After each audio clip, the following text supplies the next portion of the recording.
महाभारत की कहानी में हस्तिनापुर का सिंहासन बहुत अहम है और एक ही सिंहासन है और उत्तराधिकारी के रूप में दो दावेदार, एक युधिष्ठिर और दूसरे दुर्योधन। ये दो पक्ष है, पांडव और कौरव। इन दोनों में से सही उत्तराधिकारी सिंहासन का कौन था, इस पे हर किसी का कुछ और मत है, अपनी अपनी राय है। विद्वानों ने भी बहुत चर्चा की है, लेकिन स्वयं महाभारत क्या कहता है कि सिंहासन का असली उत्तराधिकारी कौन था, जानेंगे आज की कड़ी में।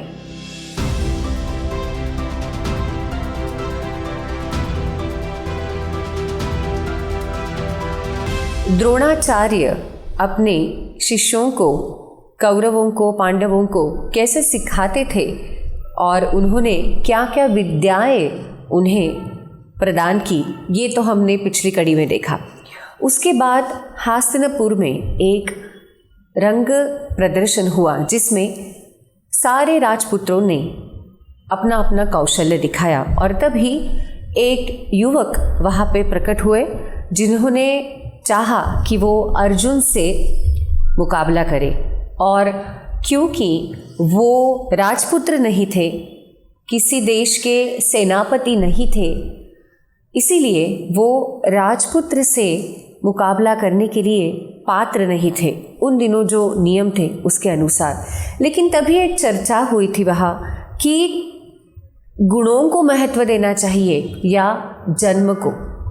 तो तब ऐसा माना गया और दुर्योधन ने, क्योंकि वो जान गए कि ये जो युवक है वो अर्जुन का प्रतिस्पर्धी होना चाहता है और निपुण भी लगता है, तो उन्होंने अर्जुन के विरुद्ध किसी को खड़ा करने के लिए उस युवक को, जो राधेय थे, उसे अपना मित्र माना और उन्हें अंग देश का राजा बना दिया। वो युवक थे सत्य में जो कौन्तेय थे, ना कि सिर्फ राधेय, माने कर्ण। और उसी क्षण से कर्ण और दुर्योधन की एक मैत्री जिसे कहती है, मित्रता, उसकी शुरुआत हुई। लेकिन जिस संबंध का आधार स्वार्थ हो, वहाँ पे आगे क्या होगा ये तो हम भली भांति समझ सकते हैं। तो ये हुआ और उसी दिन का जो समय था वो समाप्त हुआ। रंग स्पर्धा का मतलब सूर्यास्त हो गया। तो सूर्यास्त तो हो गया, लेकिन उदय हुआ किसी और एक संघर्ष का जिसमें दो पक्ष थे। एक था पांडवों का और दूसरा था दुर्योधन और उसके भाई, और उनके साथ थे अब कर्ण। अब ये तो हो गया, लेकिन जैसे पिछली कड़ी में हमने देखा कि आचार्य द्रोण ने अपने शिष्यों से कहा था कि आपका प्रशिक्षण जब समाप्त होगा तब गुरु दक्षिणा के तौर पे मैं आपसे कुछ मांगूंगा और आप में से वो कौन देगा। तो तब अर्जुन ने कहा था कि मैं आपकी इच्छा पूर्ण करूंगा। तो अब बारी थी गुरु दक्षिणा की और द्रोणाचार्य ने अपने सारे शिष्यों को बुलाकर ये कहा कि उनका अपमान राजा द्रुपद ने किया था, जो पहले बाल्यावस्था में उनके मित्र हुआ करते थे। तो इसीलिए उनकी ये इच्छा थी कि गुरु दक्षिणा के रूप में कौरव और पांडव जाएं द्रुपद की नगरी में, द्रुपद को हराएं और उन्हें जीवित पकड़ के द्रोणाचार्य के सामने खड़ा कर दें। अब पहले तो कौरवों को साबित करना था अपना सामर्थ्य, तो वो चले गए। लेकिन अर्जुन ये जानते थे कि राजा द्रुपद भी बहुत अच्छे धनुर्धर थे और वीर थे, और जैसे आप जानते हो कि वो आचार्य द्रोण के सहाध्यायी थे, इसका मतलब उन्होंने भी कितना अच्छा प्रशिक्षण पाया था। और कौरव अभी अभी प्रवेश कर रहे थे अपने योद्धा जीवन में, जिन्हें अभी तक कोई अनुभव नहीं था युद्ध का, और ना ही वो बहुत अपने आप में जिसे कहते हैं कुशल होना या फिर एक निपुणता होती है अंगभूत जिसे कहते हैं, वो भी उनके पास उतना सामर्थ्य नहीं था। लेकिन जल्दी थी कि अपना सामर्थ्य साबित करना है। तो वो चले गए और युद्ध शुरू हुआ।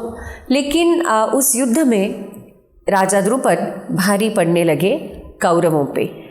तब तक द्रुपद के राज्य के सीमा के परे खड़े थे अर्जुन और बाकी के 4 पांडव। और जैसे ही समय आगे जाता गया, अर्जुन ने जान लिया कि अब यहाँ हमें जाना चाहिए, क्योंकि कौरवों से तो ये हो नहीं पाएगा। तो उन्होंने अपने ज्येष्ठ भ्राता से कहा, मतलब युधिष्ठिर से कहा कि आप ज्येष्ठ हो और जब तक हम हैं आपको युद्ध में आने की कोई आवश्यकता नहीं, तो आप यहीं पर रुकिए। मैं, नकुल, सहदेव और भीम जाते हैं द्रुपद को हराने के लिए। अब यहीं पे जब मैंने कहा था कि महाभारत अपने ही एक शैली में अर्जुन को एक अलग वीर के रूप में प्रस्थापित करते हुए आगे जाता है, और उनकी विशेषता क्या है ये भी मैं बताऊंगी। तो जब अर्जुन अपने भाइयों के साथ द्रुपद को हराने के लिए गए आचार्य द्रोण के लिए, तो पहले तो उन्होंने तय कर लिया, अब जिसे कहते हैं ना कि एक नीति होनी चाहिए, मतलब आपके विचार में ऐसा कुछ होना चाहिए कि जब आप शत्रु के राज्य में प्रवेश करेंगे उसे हराने के लिए, तो उसे कैसे परास्त किया जाए।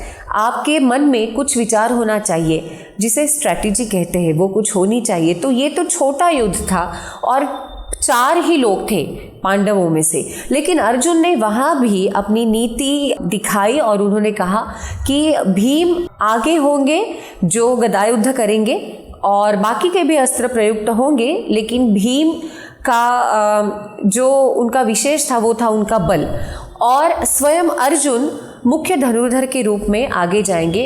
और एक संकल्पना आती है यहाँ पे महाभारत के युद्ध की, जिसे कहते हैं चक्र रक्षा।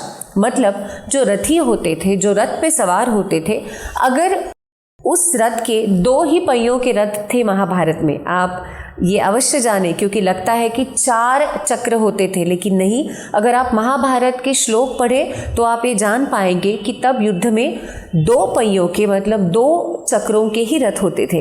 इसीलिए उन्होंने 2 चक्र रक्षक नियुक्त किए, मतलब एक नकुल और दूसरे सहदेव। तो चक्र रक्षा जिसे कहते हैं या फिर चक्र रक्षक, उनका कर्तव्य ये था कि अगर जब युद्ध शुरू है और तब उस पहिए को कुछ हो गया, उसे बदलना पड़ा, या फिर जो प्रमुख धनुर्धर है उनका ध्यान नहीं है और किसी ने उन पे उस दिशा से आक्रमण किया, तो उनसे लड़ना और रथ की रक्षा करना और रथी की रक्षा करना, इसलिए चक्र रक्षक जिसे कहते हैं उनकी बहुत अहमियत थी युद्ध में।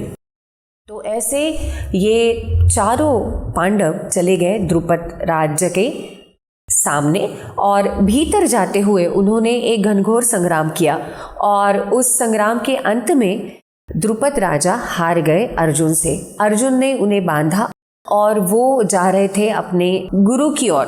तभी भीम का बल इतना था और उन्हें पहली बार वो किसी के साथ युद्ध कर रहे थे, तो वो सेना को ध्वस्त करने लगे, क्योंकि उनका बल इतना था कि वो अपने आप को रोक नहीं पाते थे। लेकिन अब जैसे मैंने कहा कि अर्जुन की कुछ विशेषताएं महाभारत कहता जाता है, तो इसी समय श्लोक में ये वर्णन आता है कि अर्जुन ने अपने भ्राता से कहा, ज्येष्ठ भ्राता थे भीम, लेकिन अर्जुन कनिष्ठ होकर भी उन्होंने उनसे कहा कि भ्राताश्री आप अब रुक जाइए, क्योंकि राजा द्रुपद कौरवों के, मतलब कुरु राज्य के, हस्तिनापुर के शत्रु नहीं है, और ये जो सब हम कर रहे हैं वो कर रहे हैं हमारे आचार्य के लिए। इसीलिए सेना को उद्ध्वस्त करना हमारा कर्तव्य नहीं है, बल्कि अगर हम ऐसा करते हैं तो ये नीति के विरुद्ध होगा। इतनी सूझबूझ थी अर्जुन में, तो उन्होंने उनको रोका और वो चले गए अपने आचार्य के पास। जैसे ही द्रोणाचार्य ने देखा कि अर्जुन ने द्रुपद को हराकर उनके समक्ष खड़ा कर दिया है, और वो मन ही मन उन्होंने संतोष पाया और द्रुपद से कहा कि वो उनका पूरा राज्य नहीं चाहते, क्योंकि वो उनके मित्र थे, इसलिए आधा राज्य द्रोण ने रख लिया और आधा राज्य, क्योंकि वो द्रुपद राजा थे ये जानते थे और उन्हें अपने मित्र की इतनी भी बुरी हालत नहीं करनी थी, इसलिए उन्हें वो आधा राज्य फिर से दे दिया। लेकिन ये कहा जाता है कि अगर युद्ध में वीर मरण आए तो वो सराहनीय होता है, क्योंकि इस तरीके से अपने मित्र के शिष्य से पराभूत होना और मित्र ने जो राज्य दिया है उसी पे समाधान जानकर वो राज्य करना, आधा राज्य, ये द्रुपद के लिए इतना आसान नहीं था। और यहाँ से एक और घटनाक्रम महाभारत कथा में शुरू होता है, क्योंकि अब राजा द्रुपद चाहते थे कि उनका भी एक अपमान हुआ है आचार्य द्रोण की वजह से, और उस अपमान का बदला लेने के लिए उन्हें एक ऐसे संतान की आवश्यकता थी जो कारण बने द्रोण की मृत्यु का। अब ये जो संघर्ष है वो अपने आप में इतना आगे जा रहा है और इसके बहुत सारे छोटे छोटे पहलू हैं।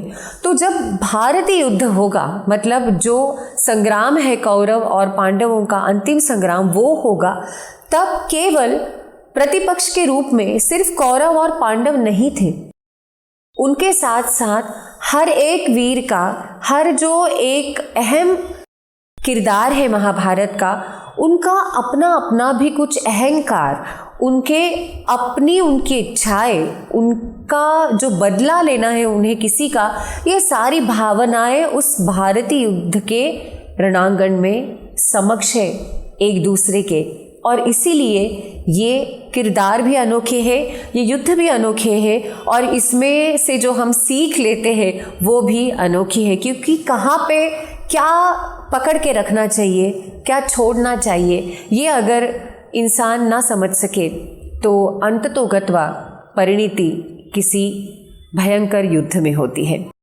तो दोस्तों ये जानिए और सोचने जैसी बात है कि हमने अपने हृदय में क्या क्या बांध के रखा है और हम क्या छोड़ सकते हैं, और किसे, जिसे कहते हैं कि गुस्सा पालना, वो अगर ठीक है व्यवहार के लिए तो वो भी कर सकते हैं। तो ये मैं आप पर छोड़ती हूँ कि आप क्या सोचते हैं इसके बारे में। आगे चलते हैं महाभारत की कहानी में। अब फिर से चलते हैं हस्तिनापुर में। अब सारे जो राजपुत्र हैं वो प्रशिक्षित है, उन्होंने एक युद्ध भी किया है अपने गुरु के लिए और अपने आप को साबित किया है, और इसमें अगर किसी का पक्ष भारी है तो वो है पांडवों का। उसके दो कारण हैं। एक कारण, द्रुपद को हराया पांडवों ने और उनके पास अर्जुन था, युधिष्ठिर के रूप में धर्म था। और एक तो बात थी कि युधिष्ठिर पांडु के ज्येष्ठ पुत्र थे और कौरवों के भी ज्येष्ठ भ्राता थे। तो अगर किसी को युवराज के रूप में चुनना है तो आयुर्मर्यादा को भी देखा जाता था, और आयुर्मर्यादा को अगर देखें तो सबसे ज्येष्ठ पुत्र उस समय युधिष्ठिर थे।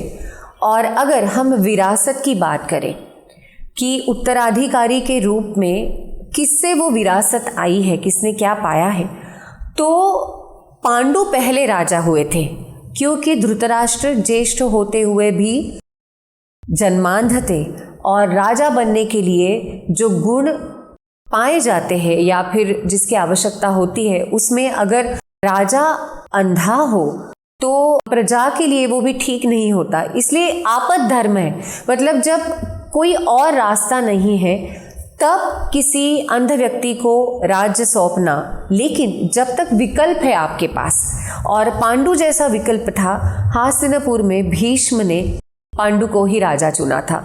तो अगर ये देखा जाए कि ये जो पीढ़ी है जिसमें ये तीन बंधु है, धृतराष्ट्र, पांडु और विदुर, इसमें पहले राजा कौन बने, तो वो थे पांडु, और इसीलिए उनके पुत्र को ही ये राज्य सौंपना चाहिए। तो युधिष्ठिर के पक्ष में ये दो बातें थी। और तीसरी बात और तीसरा कारण ये था कि प्रजातंत्र बहुत मायना रखता है, और प्रजा के मन में क्या है ये भी बहुत महत्वपूर्ण होता है, और इसका महत्व महाभारत ने भी माना है, जो आज भी उतना ही महत्व है कि प्रजा अपने नायक के रूप में, अपने रक्षक के रूप में, अपने पालक के रूप में किसे चाहती है, और वही वो जिम्मेदारी अगर संभाले तो भारत आज जैसे प्रगति कर रहा है उसी प्रगति पथ पे आगे भी चला जाएगा।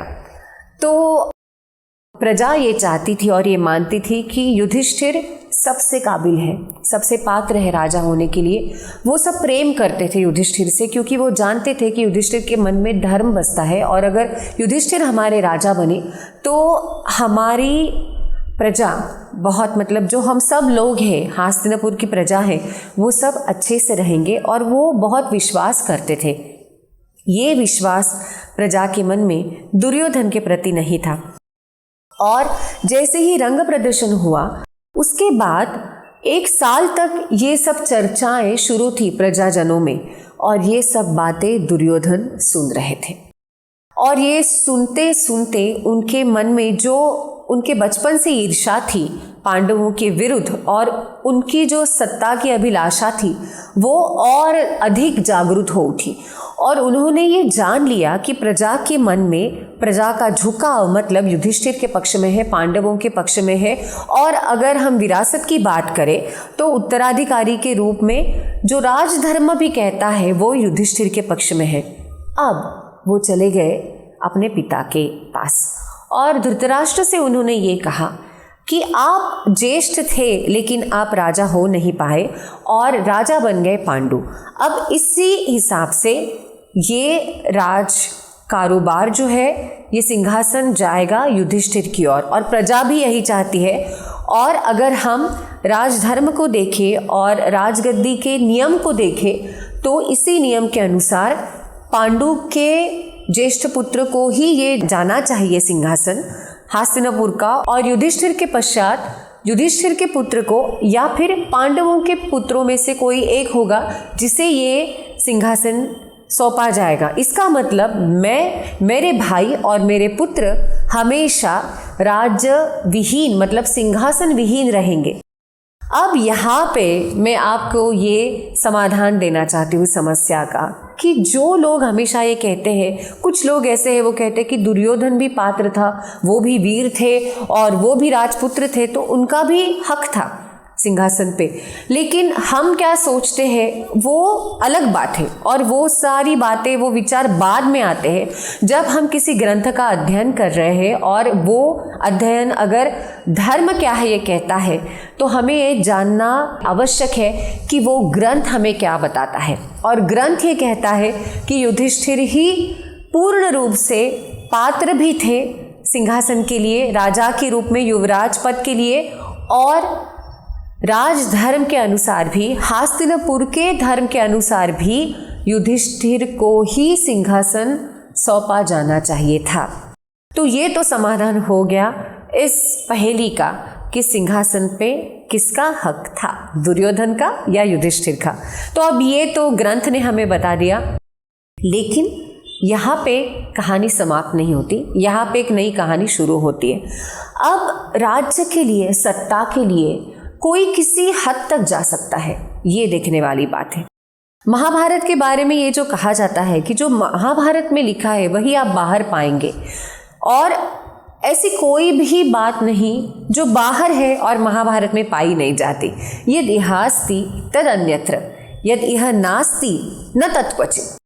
तो सत्ता संघर्ष के लिए, कुछ पाने के लिए, उस लालसा के लिए लोग क्या क्या करते रहते हैं हम आज भी देखते हैं और हमें ग्लानि आती है ये सब देख के।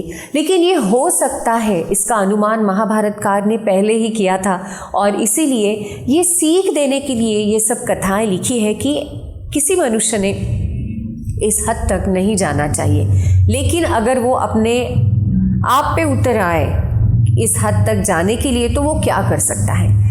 किसी का जीवन भी समाप्त करना उनके लिए बड़ी बात नहीं होती, क्योंकि उन्हें सिर्फ स्वार्थ दिखता है। उन्हें स्वार्थ के लिए, अधर्म करने के लिए भी कोई दिक्कत नहीं आती। तो दुर्योधन अपने पिता के पास चले गए और उन्होंने कहा कि अगर ऐसा होता है तो आपका पुत्र होते हुए मैं वंचित रहूँगा सिंहासन से, तो मुझे ये सिंहासन चाहिए। और यहाँ पे और एक बात कह दूँ, बल था दुर्योधन के पास, और जो युद्ध बाद में हुआ वो युद्ध वो पहले भी कर सकते थे। अगर वो आवाहन करते पांडवों को कि सिंहासन दुर्योधन को अगर चाहिए था तो वो युद्ध के लिए आवाहन करते, लेकिन उन्होंने ये किया नहीं। और ये भी माना कि अगर एक पूरा चित्र देखा जाए महाभारत का तो भारावतरण के लिए ये युद्ध होना आवश्यक था, लेकिन वहाँ तक पहुँचने के लिए क्या योग्य हुआ क्या अयोग्य हुआ ये हम देख रहे हैं। और अपने आप में ये एक संघर्ष है महाभारत कथा को जानना भी, क्योंकि हम उस किरदारों को जानते हुए कभी कभी अचरज में पड़ जाते हैं कि सही क्या है गलत क्या है। तो इसीलिए मैं बस थोड़ी सी सहायता करने की कोशिश कर रही हूँ, क्योंकि ग्रंथ में क्या लिखा है ये आपको बताना अध्ययन करके ये मेरी जिम्मेदारी मैं मानती हूँ। तो दुर्योधन ने आवाहन नहीं किया और उन्होंने एक षड्यंत्र रचा। अब बहुत सारे लोग ऐसा सोचते हैं कि ये षड्यंत्र रचने के लिए उनकी मदद की थी शकुनी ने, लेकिन नहीं, यहाँ पे ये सारा सोच विचार सिर्फ और सिर्फ दुर्योधन का था। और उन्होंने धृतराष्ट्र से कहा कि आप पांडवों को वारणावत नगरी भेज दीजिए और वहाँ पे मैं एक लाक्षागृह बनाऊंगा, मतलब जो लाख का बना होगा, और जिसमें कुछ दिन वहाँ रहने के पश्चात पांडवों को हम भस्म कर देंगे, जलाकर मार डालेंगे। अब ये सारी योजना धृतराष्ट्र भी जानते थे, अपने भाई के पुत्र थे, जो भाई उन्हें बहुत प्रिय था, लेकिन सत्ता के आगे, सिंहासन के आगे पहले से जो अंधे हैं उन्हें अंधा होने के लिए किसी और कारण की क्या आवश्यकता है। और यहाँ तो पुत्र मोह भी है, और दुर्योधन तो अंधे हैं अधर्म की वजह से। तो भले ही वो दावेदार हो या नहीं, गुण बहुत से लोगों में होते हैं, लेकिन योग्य क्या है, उस समय की आवश्यकता क्या है, ये सोचना अनिवार्य है हर एक सभ्यता के लिए, हर एक समाज के लिए, हर एक कुटुंब के लिए और हर एक व्यक्ति के लिए। और व्यक्ति से लेकर समाज तक क्या योग्य है क्या अयोग्य है, ये अगर सीखना हो तो पढ़िए ये महाभारत की कथा। तो लाक्षागृह भेजने की सारी योजना हुई। युधिष्ठिर जान गए थे कि ये कुछ अलग हो रहा है जब उनके चाचा ने उनसे कहा कि आप वहाँ जाए, लेकिन धर्म का पालन करते थे, इसलिए सिर्फ पांडव ने कुंती को भी वहाँ भेजा गया और ये सारे लोग चले गए। लेकिन कोई और एक धर्मात्मा था वहाँ पे जो धृतराष्ट्र के अधीन था, वो सिंहासन के प्रति अपना कर्तव्य रखता था, लेकिन जिसे कहते हैं ना, वो पहले सेवक था धर्म का, और वो थे महात्मा मंत्री विदुर। विदुर ने ये सारी बात पहले ही जान ली थी और इसीलिए उन्होंने और एक योजना बनाई प्रत्युत्तर की रूप में। ये जो षड्यंत्र था उसे उत्तर देने के लिए उन्होंने भी एक योजना बनाई, और उन्होंने जाते वक्त युधिष्ठिर से कहा कि ये सारी ऐसी योजना है और आपको अपने माता के साथ, मतलब कुंती के साथ मार डालने का षड्यंत्र रचा है दुर्योधन और उनके जो भाई हैं उन्होंने, और स्वयं धृतराष्ट्र भी अनभिज्ञ नहीं थे इस बात से। तो उन्होंने कहा कि मेरा एक सेवक है जिसमें मैं बहुत विश्वास करता हूँ, वो आपकी सहायता करेगा। अब यहाँ शुरू होती है राजनीति, क्योंकि राजनीति में समय को बहुत महत्व है। इंसान की जिंदगी में ही समय को बहुत महत्व है कि कब क्या कैसे किसके साथ क्यों करना चाहिए। तो वो समय ठीक नहीं था कि पांडव प्रकट रूप में विरोध करें, क्योंकि उनके पास न सेना थी ना कोई और बल था, उनका जो भाइयों का था वो छोड़कर। तो विदुर के सलाह के अनुसार पांडव अपनी माँ के साथ, माता कुंती के साथ चले गए वारणावत में, और वो सब जान गए थे कि ये होगा। और महाभारत की अगर हम वो सारे श्लोक देखें तो उनके अनुसार 1 वर्ष या फिर 1 वर्ष से कुछ समय अधिक वो वारणावत में रहे, लेकिन वो जानते थे कि लाख जो है उसका प्रयोग किया था, और केवल लाख नहीं, उस भवन के लिए जो जो सारे ज्वलनशील पदार्थ है वो सारे चुनवाए गए थे उस महल में। और कभी भी अगर कोई भी छोटी सी भी चिंगारी वहाँ जलती है या फिर आग छोटी भी लगती है तो पूरा भवन भस्म होने के लिए ज़्यादा समय नहीं लगेगा। तो ये सारा जानते हुए और पूरी सावधानी के साथ पांडव वहाँ पे वास करने लगे। लेकिन विदुर के सलाह के अनुसार उन्होंने दिन में सारी दिशाओं में घूमना शुरू कर दिया और उन्होंने नक्षत्रों का अध्ययन किया, क्योंकि जब वो वहाँ से पलायन करेंगे तब उन्हें आसानी हो। रात के वक्त वो पलायन करेंगे और तब उन्हें ऐसे ना हो कि वो दिशा ही नहीं जानते, तो कौन सी दिशा किस अरण्य की ओर जाती है, किस नदी की ओर जाती है, और नक्षत्रों के आधार पे उन्हें तिथि और समय का अंदाजा हो। इसलिए ये सारा प्रयास वो कर रहे थे और वो जानते थे कि चतुर्दशी के दिन उस मास की ये भवन जला दिया जाएगा। लेकिन दुर्योधन के आदमी वो भवन जलाए उससे पहले ही वहां पे विदुर ने जो भेजे थे उनके सेवक, उन्हें खनक कहा गया है। खनक मतलब जो खुदाई करता है। उस खनक की सहायता से पांडवों ने एक सुरंग खुदवाई थी भवन में, जो उन्हें सुरक्षित रूप में जलने से बचाए, और पूरा भवन जलने से पहले ही वो उस सुरंग से नदी के तट पे पहुंच जाए। और वही हुआ। उसी दिन कुंती ने एक भोज का प्रबंध किया और उसमें बहुत से लोग आए और उसमें एक निषादी स्त्री, मतलब निषाद स्त्री अपने 5 पुत्रों के साथ आई थी और उन्होंने वही वास कर लिया। अब ये भी कहते हैं कि जैसे नियति के कुछ संकेत है या फिर योजना है। अब कुछ लोग मुझे प्रश्न पूछते हैं कि ये ठीक है या गलत। तो पांडव वहां से छूटना चाहते थे, लेकिन वो ये नहीं चाहते थे कि दुर्योधन का पता चले कि वो वहां पे मरे नहीं है। वो चाहते थे कि उन्हें ऐसा लगे, कौरवों को ऐसा लगे कि वो मर गए उस आग में, और उसके लिए किसी के मृतदेह वहां पे होना आवश्यक था। अब जैसे ही जब 2 राजा एक दूसरे से युद्ध करते हैं और एक राजा के लिए बहुत सारे सैनिक अपने प्राण देते हैं, ये उसी तरीके का कुछ प्रसंग है कि निरपराध थे वो स्त्री भी और उनके 5 पुत्र भी, लेकिन पांडवों का जिंदा रहना धर्म के लिए, जो बाद में धर्म युद्ध होगा उसके लिए बहुत ज़्यादा अनिवार्य था। और जैसे राजतंत्र में बहुत से लोगों की आहुति होती है उस यज्ञ में, उसी तरीके से इस धर्म यज्ञ के लिए ये 5 पुत्र और उनकी ये निषाद माता भी आहुति के रूप में उनकी मृत्यु हो गई। अब नदी के तट पे ये पहुंच गए पांडव माता कुंती के साथ, और वहां पे वही सेवक उपस्थित था विदुर का, और उन्होंने उन्हें नदी में से सुरक्षित रूप से एक नौका देके वहां से दूर भेज दिया। हस्तिनापुर में सब समझने लगे कि पांडव मर गए और माता कुंती का भी देहांत हो गया। धृतराष्ट्र को दुख हुआ, लेकिन क्या कर पाते वो, क्योंकि उन्होंने ये साजिश जो थी वो सोची समझी थी सबकी, और सब ये मानने लगे कि पांडव तो मर चुके हैं। अब यहाँ तक पांडव मर चुके हैं ऐसे लगा। उसके बाद पांडव अरण्य में रहने लगे। वहाँ पे उन्हें हिडिंबा राक्षसी मिली। हिडिंबा का वध किया गया उनके भाई का भीम की ओर से, और भीम और हिडिंबा का विवाह हुआ। पांडव माता कुंती के साथ वही रहे। भीम को एक पुत्र हुआ जिसका नाम था घटोत्कच, और उसके बाद भीम अपने 4 भाइयों के साथ और माता के साथ उन्होंने आगे प्रस्थान किया। अब यहाँ तक हमने देखा कि हस्तिनापुर में सब समझ रहे हैं कि पांडव तो मर चुके हैं, पांडव जीवित है, लेकिन ये बात कोई जानता नहीं है।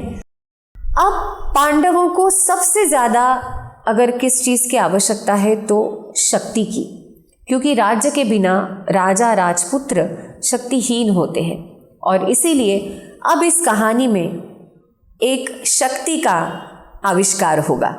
और वो शक्ति कौन है? उस शक्ति के आने की वजह से पांडवों के जीवन में ही नहीं, महाभारत की कथा में क्या क्या बदलाव आए, ये सब जानेंगे अगली कड़ी में।